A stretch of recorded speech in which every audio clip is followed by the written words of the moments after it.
Hello, everyone. Hey there, folks. This is AV, maybe some other name soon. And this is Rita. And you're listening to I Don't Know Her, Her, the podcast where we talk about women and some other folks, that you've never heard of. but you probably should have. Today you will. And you will, and I'm very excited about that today. You just hit your mark chord. AV is pushing my buttons. Yeah, I am. It might be because I'm just in a really good mood. Why is that? Why is that? What could that be from? I have officially started testosterone, which I have not put on today, and I meant to do that after I put all my face stuff on, but then we were setting up and I forgot.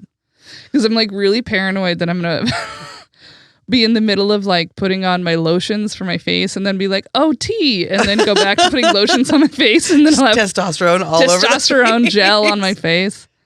So that is the thing. That's my new development in my life, is that I am now doing testosterone in the form of a gel.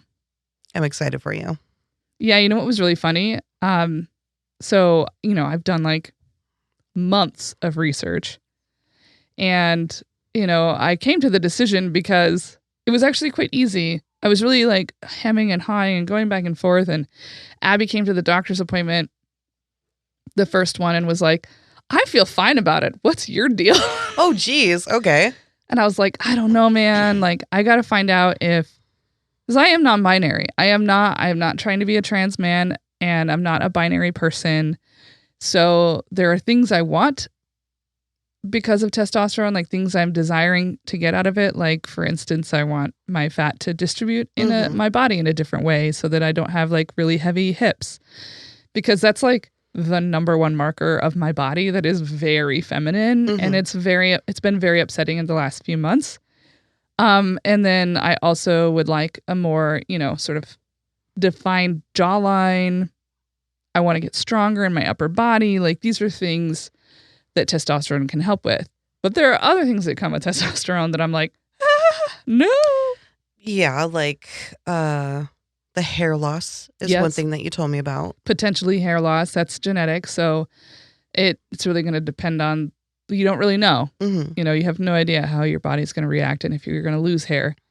And then also you gain hair, just not on your head. So facial hair, maybe like body hair, like okay. belly hair, arm hair, leg hair. My friend Jessica said butt hair. And I was like, no. And she was like, yeah, I saw it on TikTok. Oh, God. She's like, I bet that would be very uncomfortable in the summer. And I was like, curse you. Then there's also acne, because as you take testosterone, your face gets oilier. Okay. And I've just really worked so hard on my skincare routine in the last few years to really balance out all of my levels. And it'll be a whole new journey of skincare routines. Yeah. Do you feel like the good outweighs what, I don't want to necessarily say bad, but the pros and cons. Yeah. Yeah, for me, yes. And part of that is because after having spent some time talking to my social worker, because again, remember, if you're a trans person and you want to access medical care, you have to have a social worker. But I'm grateful to have him, because he does liaise between my insurance, like what it covers, and my doctors. And like, if my doctor is slow to respond to something, he steps in and he's like, hey, you haven't responded to this person. That's good. Yeah, like I really like what he does, and he's amazing. I have no issue with him. I have an issue with the fact that the system requires that I have a social worker. Anyway, so I got to find out that, for instance, if I don't want facial hair, my insurance will cover electrolysis, which they do cover automatically for trans women, if you want to get rid of your facial hair. But for non-binary people, like, there are other things that they just don't cover that are technically under one of the binary umbrellas. And so I was really grateful that they were like, oh, yeah, we will cover that. We will cover electrolysis if you don't want that. And my doctor has she's not a dermatologist, but she has like a specialty in dermatology. So if I'm having issues with acne, she can immediately prescribe me something.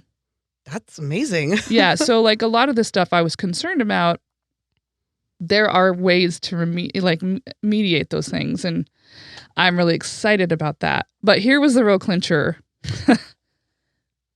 Before you go on any kind of hormone treatment, you have to have your blood taken, and they look at your thyroid levels, your cholesterol levels, your hormone levels, and so on and so forth. Just to make sure it's not going to interfere with anything that's previous. Well, and testosterone can increase your cholesterol. Okay. Which can cause heart issues. So I didn't know that. They want to know where your base point is so they can monitor as you go along if you're increasing or decreasing or what have you. So what we learned, though, is that all of my shit is normal and great except for my estrogen levels. That's right. I'd just like to remind everybody that I'm in my 30s. My estrogen level was below 30, like what the level is 30. Mine is below 30, which is post-menopausal. Not even pre-menopausal. Nope. Post. It's post. Like, it happened. It already happened. You've been dead and gone and dried up for years. And it was like, okay, so it became very clear to me that I was going to have to replace a hormone no matter what. I was either going to have to go on estrogen or I was going to go on testosterone. Mm-hmm. And going on estrogen. And also, I was already on estrogen because I was taking an estrogen birth control pill every single day. Yeah. And my levels were still that fucking low. Oh my God. Granted, it was a low dose estrogen pill, but like still, I'm taking it every day. Yes. And it was still low. Below low. Below low. It's in hell. That's how low it is. And I just said, like, their body just decided. We're like, nope, we're doing this. Yeah, I actually, that's what I was joking. I was like, my body is just transitioning for me without my consent. So I made it really easy to choose testosterone because going on estrogen felt gross and weird and not what I wanted. So that made the decision really easy. And then I walked in there and I had every intention. So like I had originally been like, I'm going to microdose, which is a term in the community where you go on an extremely low dose. It's like half or even lower than half of the standard dose, the standard starting dose. And I walk in there and she was like, okay, so we're going to start you on a low dose. And I was like, yeah. Do you want to do 20 or 12 and a half? And I had intended to say 12 and a half, but out of my mouth just goes 20. I like how your body and your brain are just like, bleh. Yeah. We're doing this. I was like, I guess that's what I'm doing. And I was super stoked as soon as it like hit my hands. And I was like, all right. The first response is always the best response. I know you always tell me that. You're like, you should trust how you really feel originally. Because you always know. Yeah. I mean, I am glad that I went on the 20 and I feel like I'm already seeing huge differences. So that was my next question. Have you noticed anything like since you've started? Like, because it's been like how many days now? It's 5 or 6. Okay. I would say that I have noticed my energy level is way higher. Really? Way higher. Like, do you feel like happier? Oh, I'm energized and I'm happier. That must be nice. Oh, it's been lovely. I'm really, really enjoying that. Like so I was talking to my trainer, and the first day I took it, I went to my trainer and he was like, do you feel any different yet? And I was like, no, that's ridiculous. It's been the first day. And he was like, yeah, well, I had this client who was a cis man, and he had just been super tired all the time and couldn't like get out of bed and was like, couldn't finish a thing, like hardly move from the couch. And his doctors were really stumped. And then they did a blood test to see what his hormone and thyroid levels were. And his testosterone was like 12 and a half, which is like what mine is. Yeah. Or mine's 25. My baseline was 25. So this guy, this cisgender man was half of what mine is right now. Oh, wow. So they obviously put him on. Yeah. And he said the very first day he felt like he had more energy. And I was like, oh, actually, I have felt like I had more energy today, but I thought that was just because like I was excited. Mm-hmm. But then every day consistently, I've been in a better mood and I've had more energy. And Abby has commented on it multiple times. Oh, that's amazing. Yeah. So I do think it's true. Like I do feel more energized. I feel more ready to take on the world. And I think part of that is just because my original hormone levels were so low. Mm-hmm. And I was just pushing my body even though it didn't have the energy. Because your hormones really do a lot in your body. And one of them is your metabolism. Yes. So the other thing that I had been struggling with is that over the last few months, I had just been gaining weight like crazy without any kind of like thing to tie it to. It's not like I was drastically changing my like activity or my eating habits or my drink. In fact, I'd done the opposite, right? I had Cut gotten back. more active. I had stopped drinking for the most part. Like I only have had in the whole week that we just finished, I had 4 drinks. Period. I used to have 4 drinks a night. Like 5 out of 7 nights. At least. Like on the weekends, it would be like 6 to 7 a night. I mean, like I was drinking a lot. Yeah. And so for me to go from having probably close to 20 drinks a week to having 4, that's a huge difference. And I should have seen the difference. And I was also going to the gym at least twice a week, plus usually working out 2 to 3 other times a week. Your diet is really even. Like living together now, I see what you eat. Right. And I'm like, it's very like scheduled. And I was just like, I'm impressed. Yeah. But it's not insane. Like, no, I eat what I like to eat. I'm not like restrictive or whatever, especially after having an eating disorder when I was younger. And I think that was the thing that was really fucking with me. So it was like the weight gain was doing 2 things. It was fucking with my like long ago really fucked up brain stuff about eating and stuff like that. And it was giving me super bad dysphoria because all that fat was going directly to my hips. So to have the energy on the testosterone, I think is just going to make a huge difference in so many different ways and probably will definitely change my metabolism. That's exciting. Yeah, I'm really stoked about it. I'm excited for the changes. I also think that my voice is slightly deeper. I'm going to leave that up to the listeners, though. Okay. It does feel that way to me. Okay. And so I have to go to a vocal therapist if that starts happening. Why? So they can work with you on the changes because, like, the vocal cords will change forever. Okay. So that's one of the permanent things that happens is when your voice starts changing, that's what it's going to change to forever. You cannot go back. Okay. So often what happens is like when that vocal cord stuff starts happening as an adult, like your body doesn't shift as well. And so it like, you've probably heard trans people who kind of sound like they're talking through a voice modulator. It's one of the defining factors of like, you can hear it. Yes. So if you go to a vocal therapist, you can kind of mediate that so it doesn't sound so like robotic. So that's another thing that thank God my fucking insurance covers. Let me tell you, being a trans person is expensive and I can't even imagine what it would be like. I would not do any of this. I would not have done any of this. If you had to pay it. If I had to pay for it, which is why when you see those GoFundMes for people to get their gender affirming care, fucking throw your money at it. It's worth it because it will improve their life so much. Amazing. Thanks for being on the journey with me, everybody. And like for our listeners, I'm just like, I was just talking to a friend yesterday about like how wonderful it's been to like watch this transition. And it was Trans Visibility Day just a couple of days ago. And just like, they're fucking coming for you. I love it. I love that trans people have been part of this world forever. Since the dawn of time. Yes. And I like that. Actually love watching you transition.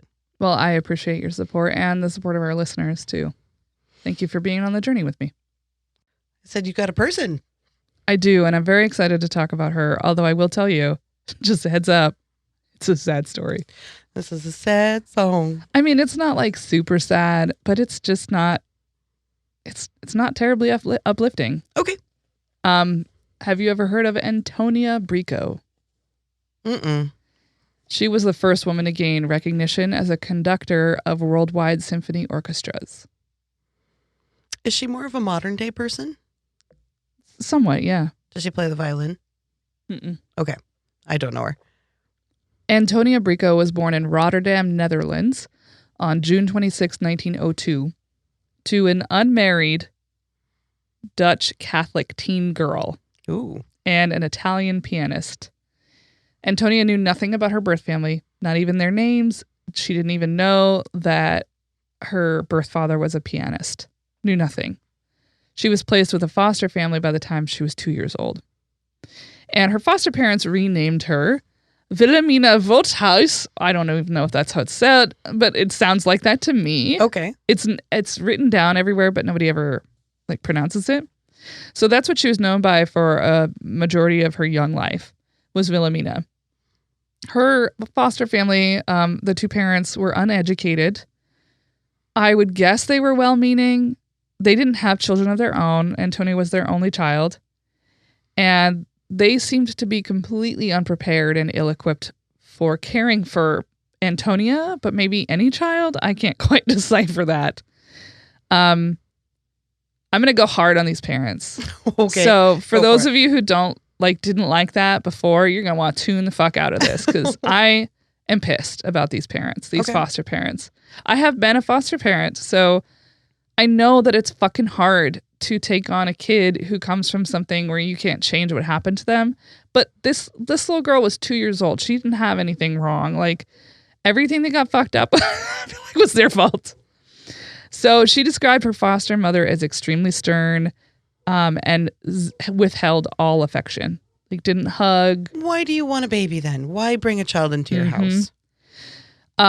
In her house, there was a lot of spankings, beatings, and pinchings. Can you imagine pinching a child as an adult? They've been pinched. What the fuck? I don't know. Her foster father wasn't quite as stern as the mother, but he was just as emotionally reserved. Like, he didn't hug her. There was no affection in her family.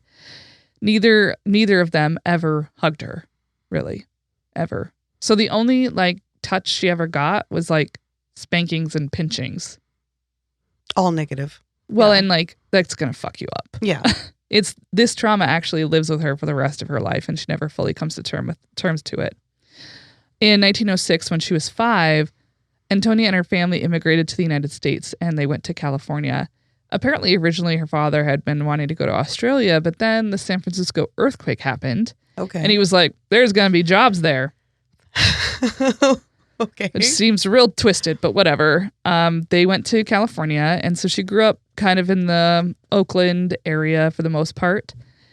As a child, she was very clumsy and very nervous, which I imagine was due to the fact that she was constantly being she doesn't know what's going to happen, living in this fearful state. Mm-hmm. Yeah. And so she was so anxious that she was basically chewing away her fingers. Her fingernails and her cuticles were gone. And her doctor advised her parents to get her a piano so that maybe she would stop biting her fingernails because she would be playing the piano. And her foster parents did go and get her a piano. She was 10 years old at the time.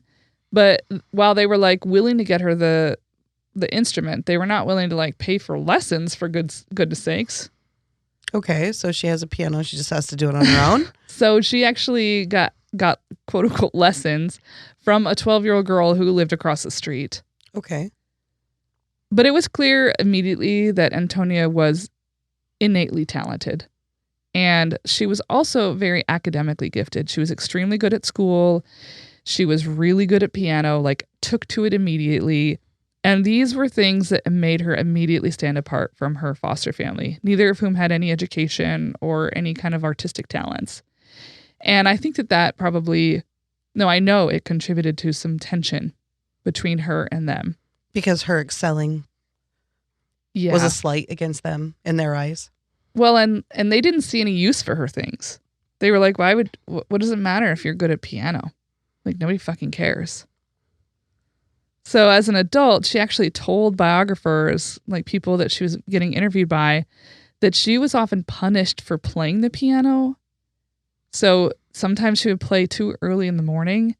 And she also read too much, according to her mother. Her mother deridingly said that she swallowed books whole. And so as punishment for reading too much and for playing the piano, she was spanked or sometimes force-fed foods she disliked. That is fucked up. Yeah, it's fucked up. Very much, yeah. Ugh. And also, like, I feel a sort of a camaraderie with Antonia because I was a concert pianist from the age of 5 to 18, 19. And I also was a voracious reader, both of which were nourished by my family. And so, like, to know that those were things I did and got praise for them, they obviously meant that I wanted to do them. Actually, I didn't want to play the piano, but that's a whole different story involving my mom wanting to live her life through me. But it does make me feel like this sort of kinship with her in a way that makes me really sad. Mm-hmm. So her mother, we're going to get a throwback. We're going to get a little tie-in to something you talked about. Her birth mother or her foster mother? Her foster mother. Okay. Her foster mother was also involved in spiritualism. Oh. Like your lady Helen Duncan. Oh, yeah. My creeper. She went to seances, card readings, tea leaf readings, all kinds of that kind of stuff. And of course, because Antonia was a child, she brought Antonia with her everywhere she went. And sometimes she would play hymns. So Antonia would be at these meetings or whatever, and they'd have a piano in the room. So during some of the like the moving stuff, or like when they were like trying to call on spirits, she would go over to the piano and play these like hymns and spiritual songs. And the other spiritualists were like, fucking great. This is awesome. Because it lends itself to the mood. Mm-hmm. And one person even was like, predicted, saw in the cards, okay, that she would become a famous musician. Really? So this is what she said about these seances and things like that. I was so glad to play for these spiritualistic meetings because then women would come and hold me in their arms. That was the only way I got any affection. That's sad. Right. Yeah. So she was excited to go to these, probably as a child, creepy ass fucking meetings. Yeah.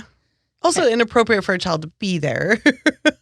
You know, it actually influenced her for the rest of her life, though. She became super interested in just like all things spiritual. Even in college, she like, I think not double majored, but something like maybe minored or something in like religions and spirituality. So it did like not necessarily harm her as much as like, I don't know, say beating her did. Oh God. True. I mentioned before that she had this like trauma, right, about not being held, and like that's why she loved having these women come up to her. Mm-hmm. But one of the other things that she talks about later in life that I found just so sad and hard to hear is that she would, as a child, often fantasize about getting like grievously injured.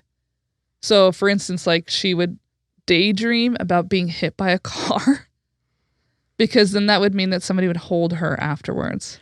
Oh my gosh. That is a lot. Fuck yeah, that's a lot. Antonia's talent was noticed at school as well. And, you know, God love teachers. Because you can take a kid like that who's not experiencing that kind of encouragement at home and really give them a place to blossom at school. And it's something I get to see all the time in my work, is to watch a kid who doesn't have a great home life be stellar at school. Mm-hmm. And she got that at school. Her talent was recognized, and they often had her become an accompanist to music groups. So, you know, if there was like a trombone quartet and they needed a piano player to accompany them, she would do it. And so she was doing this for a lot of her school musical groups. And she also at some point got an advanced piano teacher. She was no longer self-taught and taught by a 12-year-old. She was playing on her own with a good teacher, but I couldn't find out like whether or not that was provided through the school or her family. My guess would be the school, based on her family's like fucking, they don't care about her talent. When her foster mother realized that Antonia was really talented, like, holy shit, she's so good. She was about 13, so she'd been playing for like 3 years, but she was like incredible already. Her foster mother was like initially like, don't play the piano, it's a waste of time, but then sees her playing so well and she's like, as a 13-year-old, so like a star prodigy, like child prodigy, she's like, oh, I could make money off of this. Oh no, I hate these people so much. This is awful. So she approached a vaudeville company and said, I have this 13-year-old little girl. She's fucking great at the piano. I think she'd make a great addition to your troupe. And that's exactly what she did. And Antonia was like, I don't want to do this. Partially because she had to miss school in order to go on these tours. Oh, no. And she didn't want to miss school. Mm-mm. But she wasn't allowed to say no. So here she was on this vaudeville circuit playing piano for these people who came to watch things like Fanny Bryce. Mm-hmm. And like, I can't remember. I've talked about so many vaudeville people like Charmian with Strong Woman, right? Like they're coming there to watch things that are like, you know, really unique and interesting and weird and fun and whatnot. They're not coming to watch a kid play classical piano. So this is a thing that was further traumatizing to her. Okay, I'm gonna assume that they made her do something to make it more of a show. No. Okay. But here's what they did do. Okay. At the end of the amateur performances, they would have all the amateur performers come on stage, and the MC would go to each one and put his hand over their head and over the performer's head, and the audience would show how they felt about them by cheering or booing. So one by one, people would get cheered, and then it would be her turn, and the MC would put his hand over her head, and guess what happened? They would boo her. Every fucking time. This poor girl. Yeah. Yeah, this sucks. And this is a child. 13, yeah. They're booing a child. They're booing a child, Awesome. yeah. So that sucked. However, bright spot. It's around the same time that she gets an opportunity to attend a free concert in the park, an orchestra concert. And it's the first time she's ever seen a symphony. And she's immediately blown away. She said later on that I was so completely in a state of shock for the tremendous amount of sound that was engineered by one person. And that one person was the conductor.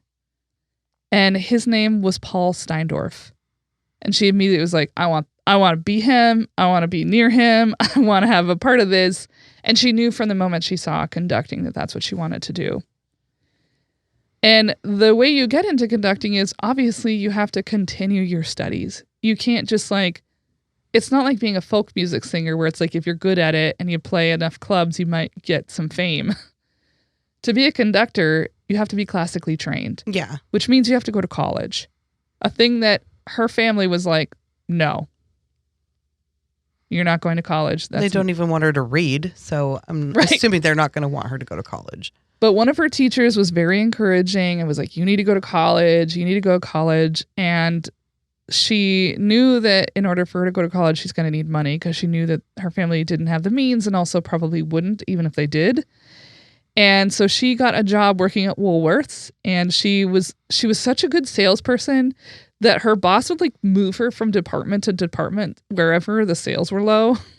So she could make the sale? Mm-hmm. That's awesome. And her favorite thing to sell was, not surprisingly, sheet music.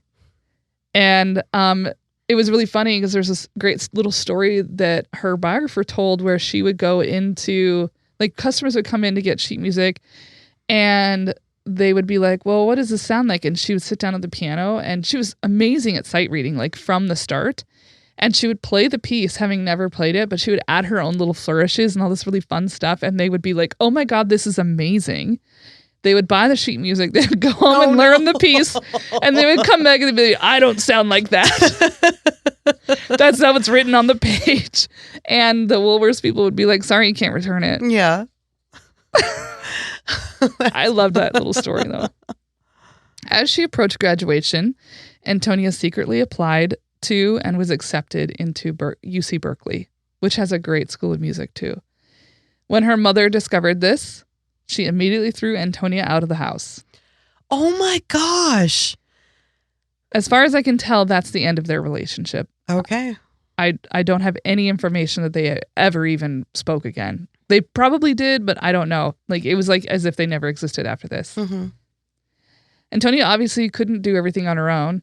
The little bit of money that she saved working at Woolworths was not going to cover the cost of tuition, room, board, food, like all of that stuff, and instruments and music and whatever for all of college. So she really needed people to help her out, and luckily she was helped. She had a friend from high school. Her family took her in, and for the first year, and then after that, she just sort of like bounced around from benefactor to benefactor. People who were like saw talent, and I think also based on the fact that she was such a good salesperson, I would guess she was also extremely charming. And later on in life, people talked about how like they would come bring their kids to do like piano lessons with her, and she'd be like, "Oh, could you also run and get my dry cleaning?" And they would just fucking do shit for her all the time. So she must have been like pretty convincing. Yeah, maybe even a little manipulative. Oh God. While at Berkeley, Antonia exhibited her first penchant towards what I would consider inappropriate relationships. Okay. She became a student of Paul Steindorf. That was the same man that she saw conducting in the park when she was 13. Yeah. She became one of his students. And she was sort of obsessed with him. She would want to be around him all the time. And in fact, sometimes after classes, she would go like wait at the street corner where he, like at the time that she knew he would be catching the streetcar, and she would get on the same streetcar with him. That's stalking. Yeah, it's a little stalking. And I'm not sure. Everything was always a little bit vague about her romantic relationships and also her relationships with her mentors. I don't know if anything physical ever happened there. But I could see it happening, because at one point she told Paul Steindorf that she wanted to become a conductor. And he was like, no, you don't. You're just in love with me. You just love me. And so you want to be like me. And she was like, no, I want to be a conductor with or without you. So I do feel like him saying, no, you just love me, like that felt weird. Like a boundary had been crossed. Yeah, probably. like at some point they had become clearly more than student and teacher. Because I would not say that to a student. Yeah. Like if a student came up to me and was like, I want to be a librarian, and it's like, a student that hangs out with me all the time, I would not be like, oh, that's because you love me. I'd be like, that's cool. I'm glad I inspired you. Yeah. So he tried to discourage her from it. He was like, you need to just quit this dream. It's never going to happen. But she was pretty relentless, and eventually he did invite her to play the piano for some of his productions in the symphony. And that allowed her to be able to see how an orchestra rehearsed, which was great. She also won an incredible scholarship to attend master classes with a pianist named Sigmund Stokowski. He was also a composer, and he eventually became the head of the piano department at Juilliard. Wow. So he was a big deal. Yeah. I probably said his name wrong. Sorry, Polish people. He became so taken with Antonia that he told her that if she ever came to New York again, because this was just like a program that she got to attend, I think in the summer. He said, if you ever come back to New York, that I'll help you. And so she was not one to shy away from taking people up on their offers. And she came back the next summer and was like, I want to be in New York, but I can't afford it. And he was like, okay, you can come be my kid's babysitter. What? And I think she lived with them. So I think that she was like their nanny for the summer so that she could be in New York to play piano. But even he discouraged her fucking ambition. She had enrolled in conducting classes at Juilliard, and he told her that that was foolish because there was no future in conducting for a woman. What year is this at this point? It's the 30s. Okay. Okay, but still, she can be in there. Like, you don't have to. I guess it's the 1920s is what it is. You can watch somebody do something and crash and burn, but let them do that on their own. Yeah. Don't be just like, you shouldn't do that. Yeah. I think they thought they were doing her a favor, right? Service. Okay. Like acknowledging that she has a lot of talent and she should focus her talent on things that she can achieve. and not something she can't. Mm-hmm. So it just, yeah, I understand what they were trying to do, but it's very frustrating because it's like, if you just supported her, maybe there would be a place. There you go. Make room. As she moved through her early 20s, Antonia became very interested in knowing who she was, like where did she come from? And so she tracked down her birth family, and that's when she learned that her father was Italian and that he had been a talented pianist. So like that, I find that so fascinating. Me too, because it's like their brains are on that same wavelength. And it also kind of like makes you feel like there was some genetic material that went into her talent. Mm-hmm. I often think about, obviously, some form of musicianship has to do with genetic material, right? Like, you know, it's very rare for somebody to come from somebody who's like tone deaf to be able to like play the piano. Yeah.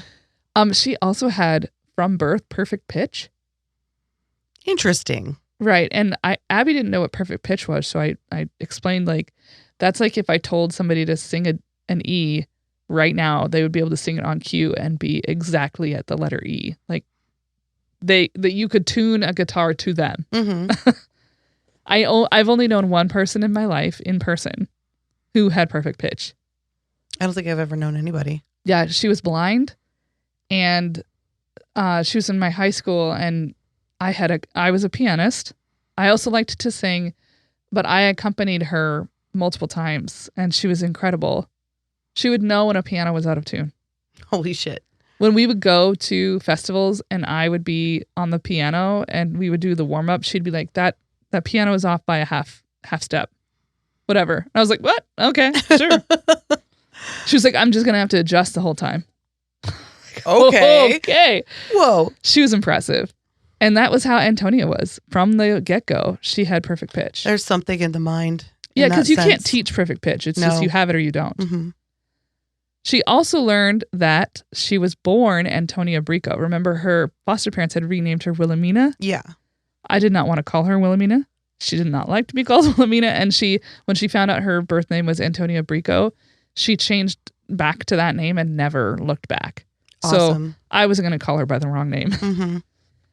She also went to Holland, which is where she was born, and for the first time was able to meet a person from her biological family. It was an uncle who was only 9 years older than her. His name was Theo, and Antonia developed an attraction to him. To her uncle? Mm-hmm. Okay. Yeah. They were a lot alike. They had a very similar personality, and I feel like because of the way in which she was raised, she just didn't understand proper affection and relationships. Totally understand that, because they're just so wanting to be loved and touched. Yeah. The boundaries are blurred. And I think, I mean, he was very excited to meet her, and he wasn't that much older than her, and I don't know, something happened there. It's kind of unclear. It seems like they had an affair of some kind. Yeah. Some people said that he realized that like her feelings for him were not appropriate, and he rejected her. But there was another source I read that said that the affair, quote, ended scandalously with the guilt-ridden uncle returning to his suicidal wife. Oh my gosh, this is terrible. So I don't know exactly what the ins and outs of that was, but doesn't sound great. Doesn't sound great. Doesn't sound fun. It does seem like she doesn't understand boundaries. She doesn't. So after that, she does have, I just want to include, like, I'm not going to talk about her relationships because none of them ever last. She did have some romantic and sexual entanglements with folks around her, like across her life. Most of the time, her drive to become a conductor destroyed anything she could potentially have as long-term. She actually even had some romantic entanglements with women, though I couldn't find anything specific about that. But one of the sources I read talked about it. So I don't know who that was, but I know that at one point she like was in a relationship with a Finnish deaf motorcyclist, which seems complicated because she didn't speak Finnish. And so she definitely didn't speak like Finnish sign language. Okay. Yeah. This is wild. She was all over the map. And by map, I mean literally all across the world. She had like somebody here and it's a person in Vienna. And it's like, anyway. My goodness. She pursued conducting, though, with a vengeance. She traveled all the way to Germany to study under Karl Muck, at the time a very well-known and respected German conductor. And at a performance in Bayreuth, he allowed Antonia into the pit so that she could watch him conduct up close. And that's only because in the performance, it was an opera, I believe. And so they had the actors on stage and they didn't want the orchestra to distract the audience. So they had the orchestra like hidden below the stage. So you really couldn't see it. So that's why he let her in. Because otherwise he wouldn't have let her in if people could see her. Yeah. Well, jeez. Unlike some of her other mentors, though, he did see a future for her in conducting. He thought she was talented, and he encouraged her to enroll in the Master School of Conducting at the Berlin Academy of Music, which was one of the most prestigious conducting programs in the world. It was like the program. It's amazing. Antonia was accepted and graduated in 1929, becoming the first woman and the first American to ever complete the program. Holy shit. A few months later, in January of 1930, she was invited to conduct the Berlin Philharmonic. Wow. So she did, and she performed a set with Handel, Beethoven, Dvorak, and more. She received a lot of praise for her performance, and one critic even said that she, quote, had more ability, cleverness, and musicianship than certain of her male colleagues who bore us in Berlin. Oh my God. When she returned to the U.S., she went back to California, and she was invited to conduct a performance at the Hollywood Bowl. And she attracted an audience that sold out the Hollywood Bowl of 30,000 people. That is a shit ton. So people were so excited to see her because she was coming back. It was like local woman does good in Europe. And then, so she had some media press. Yeah. And it was, it was unique at the time. They had never seen a woman conductor. So everybody wanted to come. But not everyone was excited. Some people were very critical of it. And they were like, oh, well, the only reason people want to see her is because it's a novelty. Another, like, her vaudeville act of yes, being on display. I had that exact same thing. Like, they were like, oh, having a woman conduct is like having a vaudeville act. Yeah.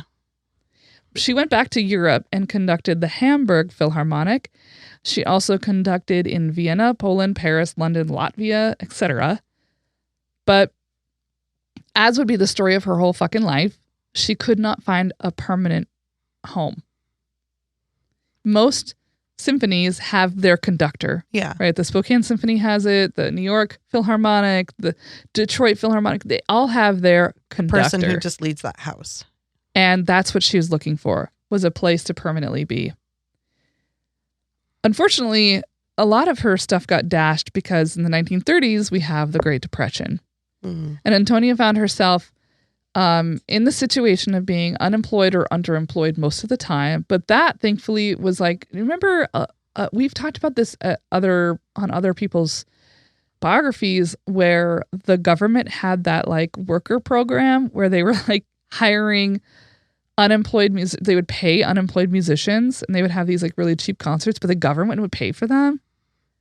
So she ended up finding that. Jumped on that? Yeah, she became employed as part of a government program to sponsor unemployed and underemployed musicians and artists. And she worked steadily conducting various symphonies around the state of New York, sometimes even doing 3 performances a week through the Civil Works Administration.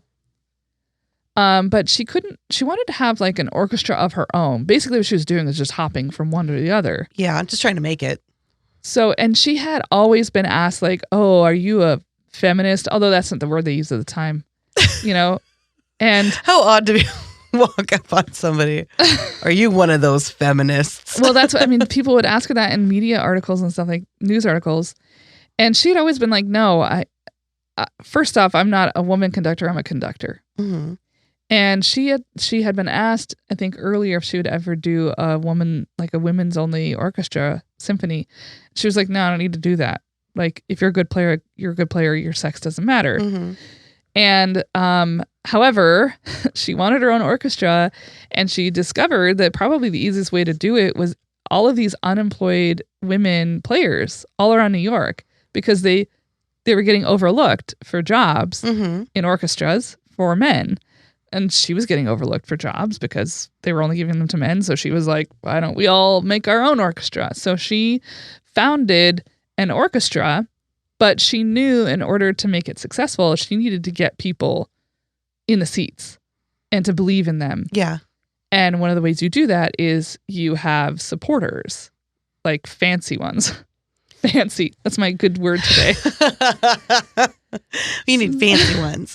So people with money. one of the people that was most supportive of women in the arts was none other than First Lady Eleanor Roosevelt. Oh, hell yeah. So she got a meeting at the motherfucking White House Oh my gosh. with Eleanor Roosevelt and convinced her to come on board. And She's a good salesperson. yep. And that sort of opened the gates for her to approach other very like highly well-established women. So she actually got the Vanderbilt and Rockefeller women on board as well. And some big names. so her symphony, the New York Women's Symphony, debuted on February 18th, 1935. The symphony was brilliant.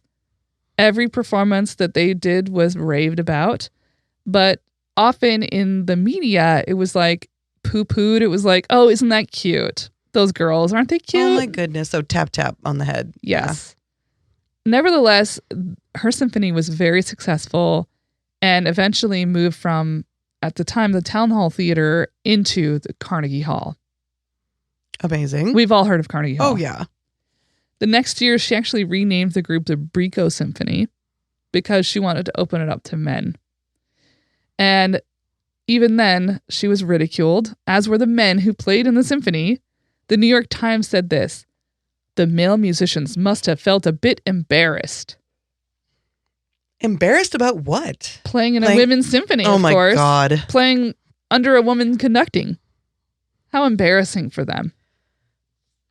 But her work wasn't without its benefits, because she was very talented and had made lots of really big, important connections. She drew the attention of some world-class conductors of the time, including, I think it's Jean Sibelius. Jean? I don't know. Jean? Maybe it's Jean. He's Finnish, so I don't know how they say it in Finland. She traveled, so he was the most popular composer at the time. He was like the fucker guy. He was like everything. So she traveled, she was like determined to know him. So she went to Finland unannounced, uninvited. And he lived in like an estate in the forest of Finland, and she just like got dropped off by a bus or whatever, and then just went into the forest. Walked into the forest in a downpour to his house. Just determined. Like if she's like a dog with a bone. Like she wants something, she's gonna get it.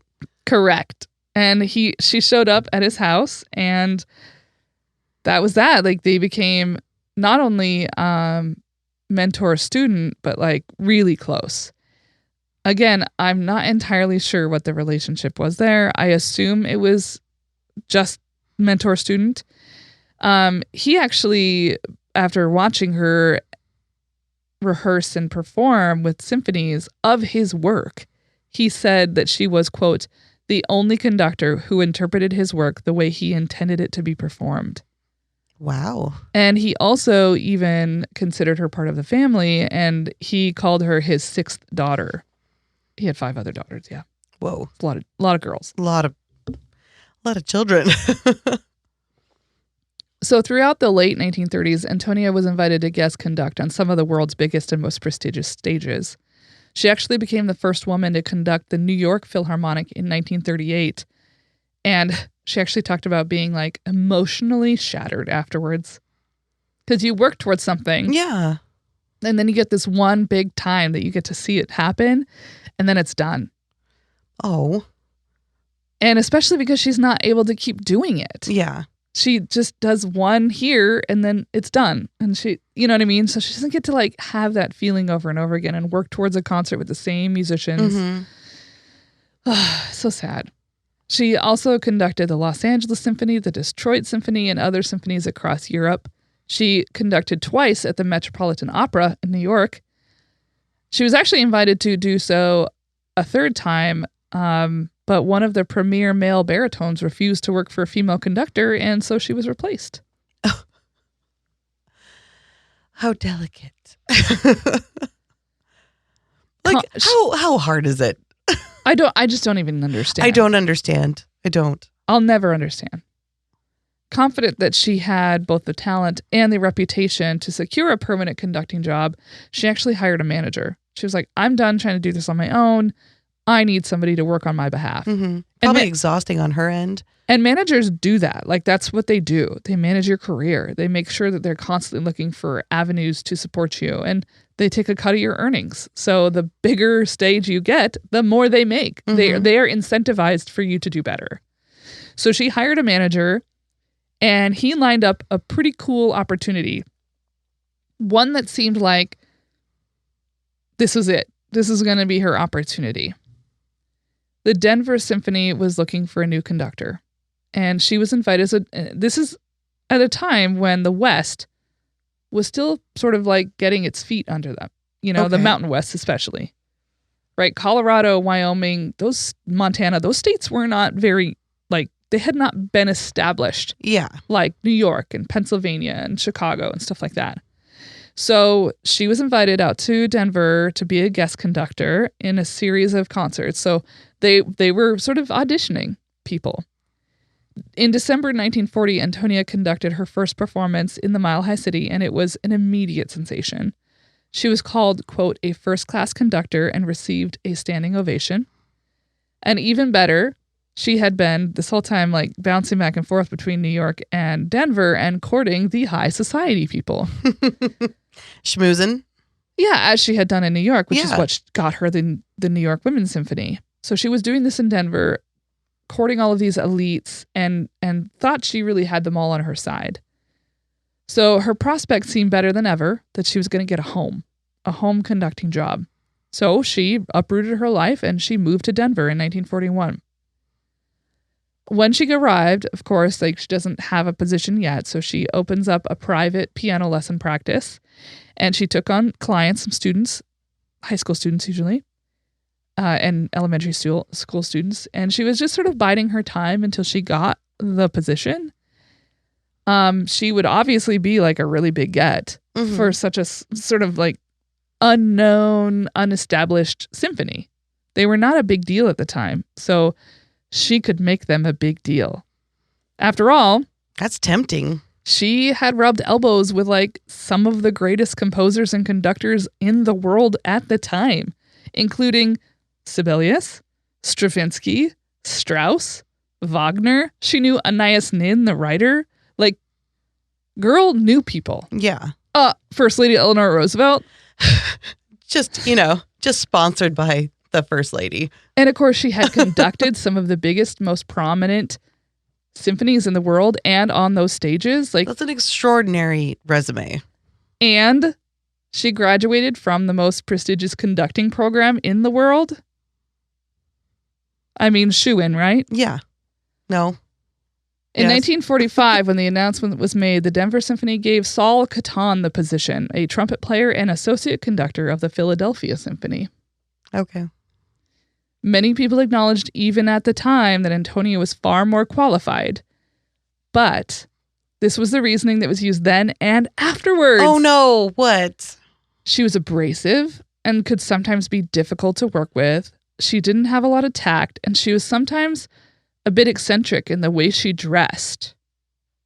Are you serious? We're going to talk about her appearance? Mm-hmm. Okay. So abrasive means she wasn't, the good girl that they wanted her to be. She was probably direct, is what it is. Yeah. But she's a woman who's being direct. Exactly. So that they're henceforth abrasive.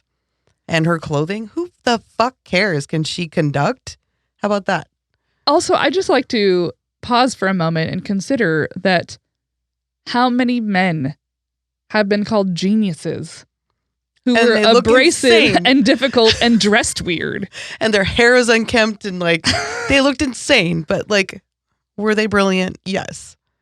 And of course, that was part of their brilliance, right? Oh, that's why they were so brilliant. It's because they were eccentric. But with a woman, God forbid. God forbid. And Antonia was obviously devastated. I would be too. But she was still determined to find her place in the world. And again, by this point, she's in her 40s. She's never found a permanent position in her entire career or life. So she was like, all right. I have an idea. Now, this idea is motherfucking wild. Okay. Ready? Out of her own pocket, she rented Carnegie Hall in New York City. What? And got musicians, like professional musicians from New York, to get together with her. And she had convinced these two very important and famous musicians, classical musicians at the time, who happened to be in the United States in the area. One was in Pennsylvania and the other one was in New York City, to come and watch her conduct a rehearsal of musicians she'd never worked with before. To show them, like, watch what I can do even with musicians who don't normally work with me. And afterwards, both of the musicians agreed that she was amazing. And so she was basically creating like a media package. I don't even know, a demo reel. Because what she wanted from them was letters of support. Interesting. And they did. They wrote letters of support. One of them said, quote, that is fucking brilliant. Right? That is brilliant. So one of them wrote, quote, Miss Brico, without any doubt, is a born conductor. She not only has the technical skill, but what matters more, the most important quality of a conduction, the power of communication, both with regard to her orchestra and her listeners. I do not hesitate, despite the general prejudice against women conductors, to believe in a successful career for her. So she used this and her other connections, and she went out into the world looking for positions. And she did get invited to do some really cool things. She conducted the Helsinki Symphony, the London Philharmonic, and several times in Yugoslavia. And she was even invited into Holland, her native home, and conducted there as well. But no home, no permanent place. So she returned to Colorado without having secured anything permanent. And she went back to teaching piano lessons to children and conducting church choirs. All right. Not her heart's desire at all. And also way below her, what she could possibly be doing. Like, imagine if Meryl Streep had never been able to achieve her status and instead was teaching like a high school theater group. What? But she was doing what she had to do, I guess. I mean, she was doing what she could do. Yeah. Which is what's worse. Regional orchestras around the West had asked her to guest conduct a few times. So she got to guest conduct in Boulder or in Boise, Idaho, for Christ's sake. I think that like some of it was so fucking beneath her that it was insulting.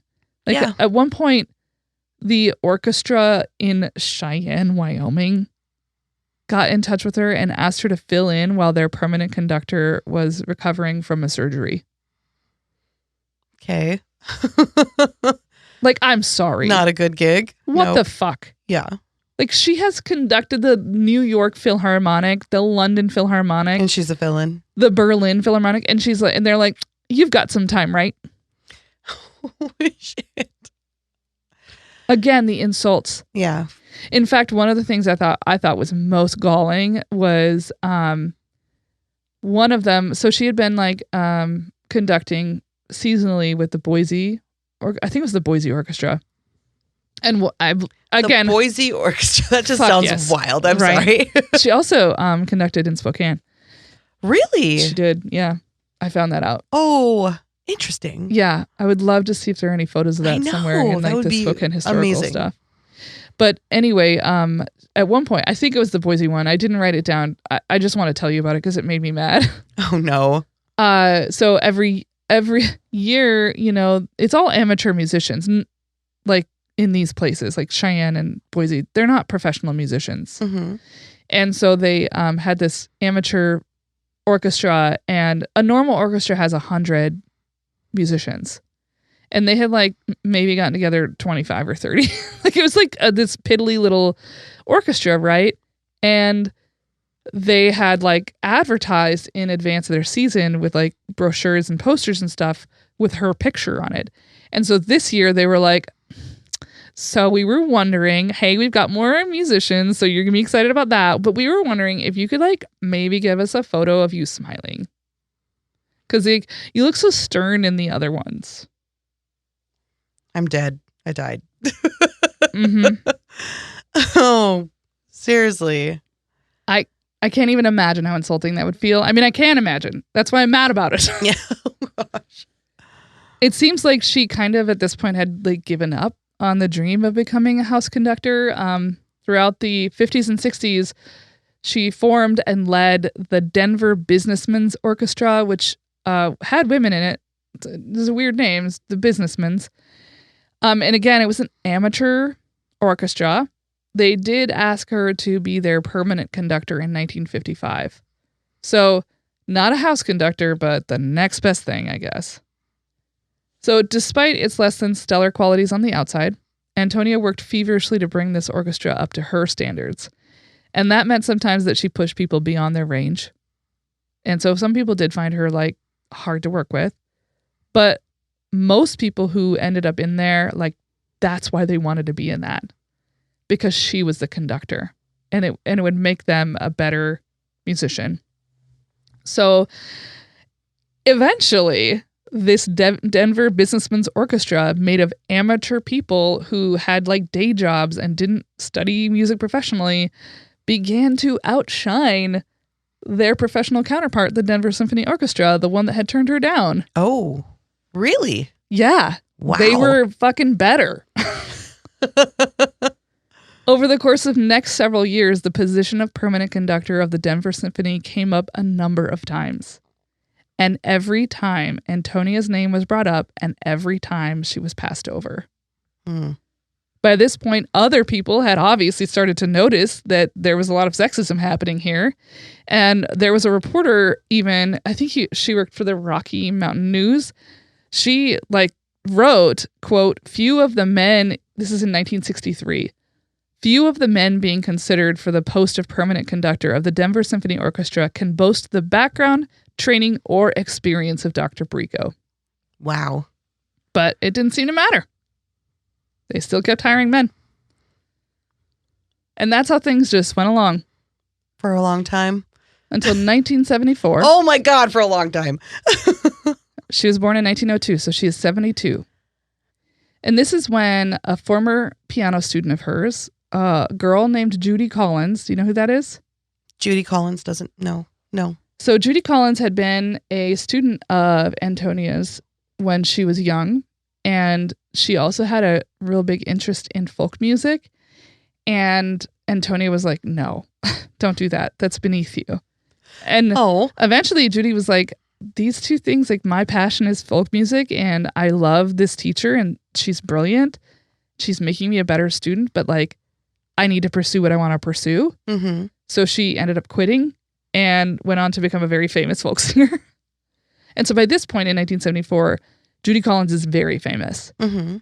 And she was like, she came back to Colorado. She was obviously born and raised in Denver. And she came back and she invited Antonia to a concert and found out that Antonia still had not been hired as a permanent professional conductor. And she was like, and also she'd led this incredible life and like had all of these incredible relationships. Like one of the people that Antonia was deeply connected to was Albert Schweitzer. Have you heard of him? That name sounds familiar. Right? He was a very famous doctor who had done a lot of incredible good around the world, but he like lived in Africa and was like working on vaccines for things like malaria and stuff like that. And he also was a really famous organist. He played the organ. And she I don't even know how they initially met, but she ended up flying to Africa 5 times and spent a lot of time with him. And he won the Nobel Peace Prize.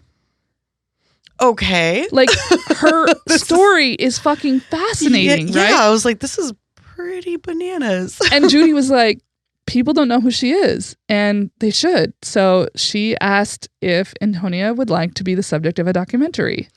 Okay. So Judy Collins and her fellow filmmaker Jill Godmillow showed up with a camera crew and followed her around during one season when she was leading the rehearsals for the Denver Businessmen's Orchestra, which had, at this point, I think, was renamed the Brico Symphony. Okay. After her. Yes.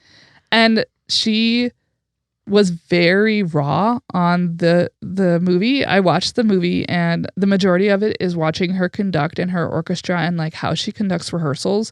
But there would also be these vignettes where like they were with her and she was telling stories about her life. Mm-hmm. And one of those scenes became very famous. It's called the kitchen scene. And I'm going to show it to you. In it is her expressing her lifelong hurt and frustration over being repeatedly passed over for things that she was abundantly qualified for.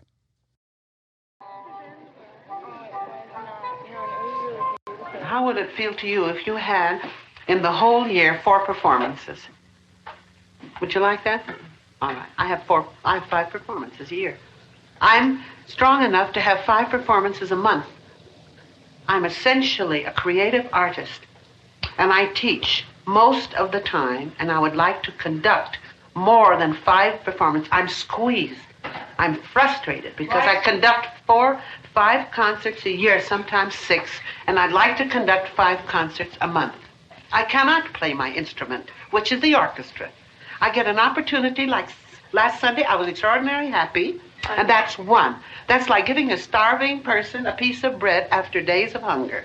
Does that answer your question? I want to conduct professional orchestras. And I want to conduct in New York. I want to conduct in California. All over the country. In San Francisco. I want to conduct in Russia. Yes. Every single time I hear the name Evgeny Svetlana, I die inside because she is a woman in Russia conducting all the time. Evgeny Svetlana, I know enough Russian, and you do too, that's a woman's name, and it's a woman conducting everything. It isn't now. And is it that whole time? The whole time, yes, the whole time. Of course, I'm just talking to you now about it. I don't talk about it every day. I don't let everybody know my heart break. The people closest to me don't understand. It's a perpetual heartbreak. The Denver Symphony, you know what they said about in the Denver Symphony once? Do you know that there's a club here called the Cactus Club? It's a male club, one of the very, very fashionable male club. And the people said, how can we have a woman conductor who can't invite her to the Cactus Club? That's it. And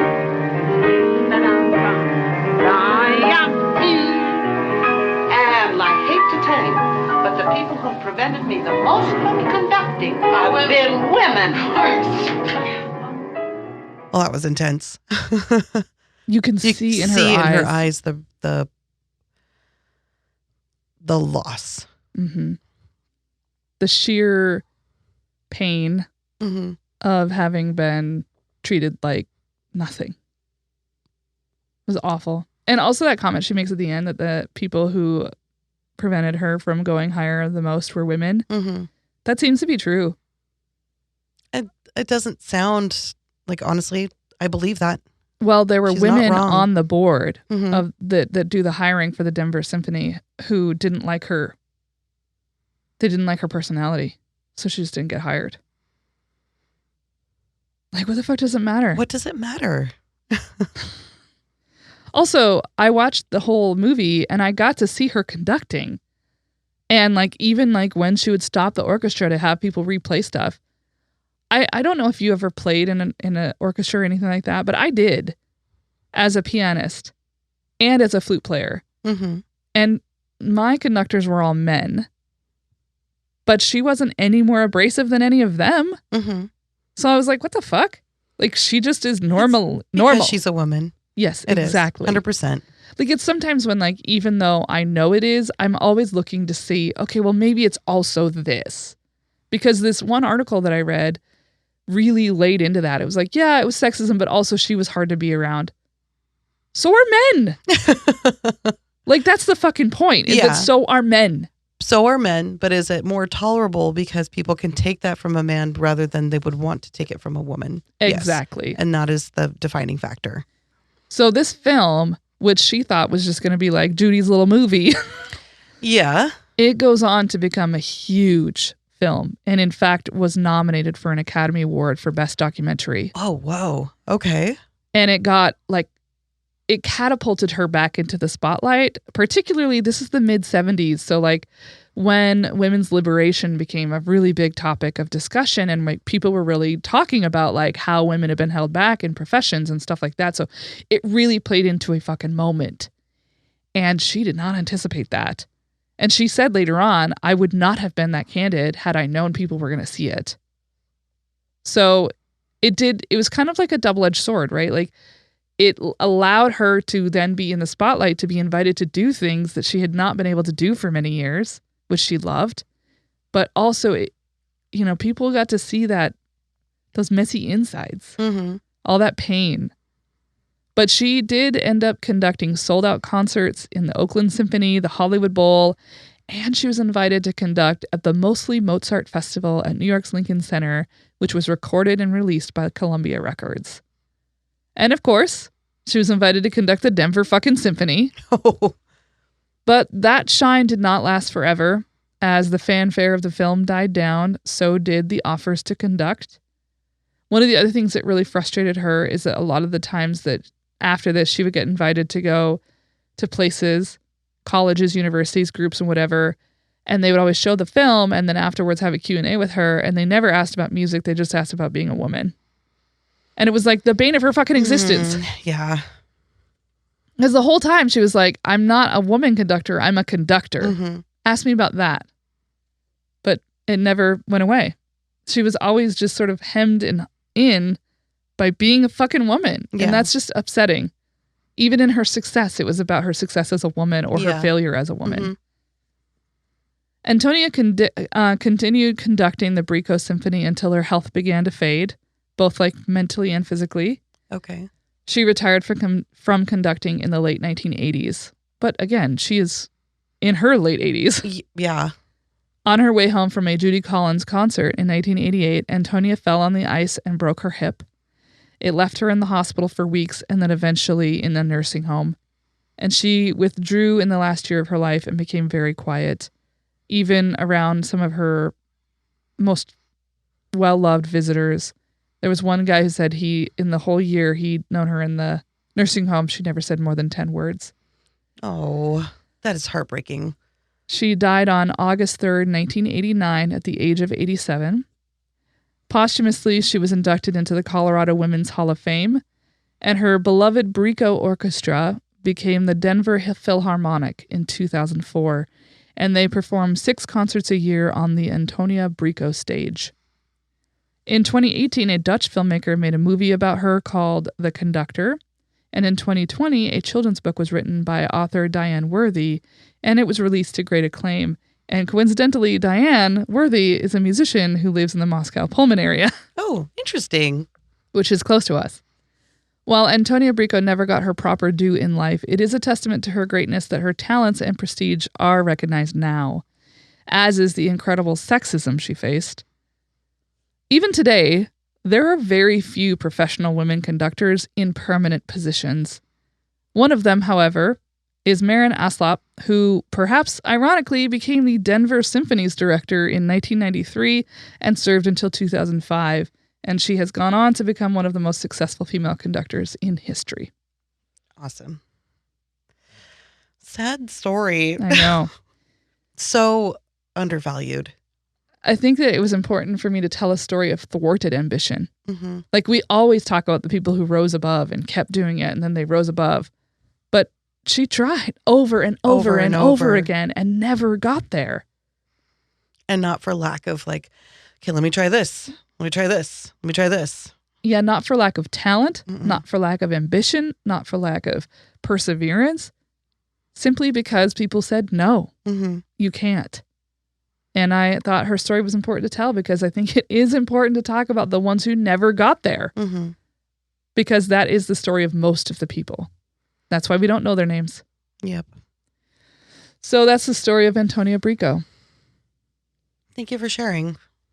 I watched the 1974 film by Judy Collins and Jill Godmilow called Antonia, A Portrait of the Woman, which you can get on Amazon or anywhere else that you can get videos. It's on there. Conductor Antonia Brico finally gets a National Symphony gig, a Q&A from 1975 on judyflandersmedium.com. A New York Times obit by Alan Kozin. Another story in the New York Times from 1977 called Antonia Brico Wields Baton in Brooklyn by Eleanor Blau. The two things I used the most, that were my biggest sources, was a long-form article by Ellen Prendergast for the Westward in 1995 called The Brico Requiem, and a chapter in a book by Beth Abelson McLeod called Women Performing Music, The Emergence of American Women as Classical Instrumentalists and Conductors. And I used Wikipedia for some timeline stuff. And that's the story of Antonia Brico. Very interesting. Yeah. Sad, but important. What a wonderful talent. Also, I highly recommend watching the Antonia Brico Portrait of the Woman, because you get to see her conduct. I want to see that. Yeah, it's really cool. And she has this one pianist that they sort of like follow throughout the rehearsals and the performance, and she's fucking incredible. And she wouldn't be incredible if it hadn't been for Antonia Brico. Mm-hmm. And I love going online. You can actually get the sort of ripped version of it on YouTube, but I don't recommend watching it on there because it was when it was a reel-to-reel. And they just like recorded it from a reel to reel, and like the music is all distorted, and the whole thing is about music, so you don't want to watch it on there. No. But the YouTube comments, there were people in there that were like, "Oh, I studied under her when I lived in Denver, and she was incredible. I'm so grateful because now I'm a professional." Blah blah blah. Like so many of them. That's wild. Yeah. So fascinating story. Thanks. Yeah. Thank you for listening, everybody, and thank you to Lucas for our lovely editing. Also, thank you to Jennifer Finch for our amazing theme music. Don't forget to go on patreon.com to support us and also listen to our latest interview, our bonus episode with Dr. Carly Purdom, who's a research scientist at Texas A&M, studying how prisons and incarcerated people are affected by disasters and hazards. So it's a wonderful interview. Incredible. And we have another one coming up that will be about autism. So I think you'll be interested in that too. So make sure you become a Patreon subscriber. Till next time, folks. Goodbye.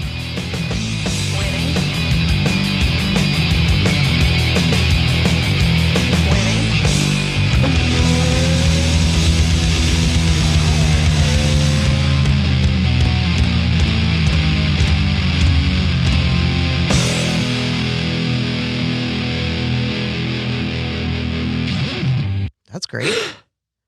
Yes, she did it! She said she was first in, first out. 46 seconds left. Oh my God! Fuck yes! I gotta find my phone. Call her. We're gonna. You're just gonna listen to this. Okay, Lucas. we're gonna put this on speakerphone. By the way. Oh God. Lucas gets to be in on this too. Hey. Oh my God! Isn't it awesome? Way to go, sis! Fucking 46 seconds left. Nailed it. Nailed it. Yeah, how do you feel? How do you feel? I feel freaking amazing. Abba! Yay! Yeah, no, it was the same guy that did my thing yesterday. So that was great. They were all like, welcome back. You got this. Oh, so happy for you. He said I had a really awesome pace throughout the whole thing. So that felt really freaking good. That's amazing. I'm so fucking excited. Yes. Woo woo! I can't believe 46 seconds. You had almost a whole last minute left. Almost a whole minute. I know. I was impressed myself. When he told me that, I was like, holy shit, 'cause it felt like I was going slower than I did yesterday. Oh. Apparently not. I can't believe you were the first one in. That's also great. That is amazing. Well, so Abby, I'm crying for you. I pull into the parking lot and like sitting there and there's not very many cars. And the lady that was like running the whole thing just comes out from like the main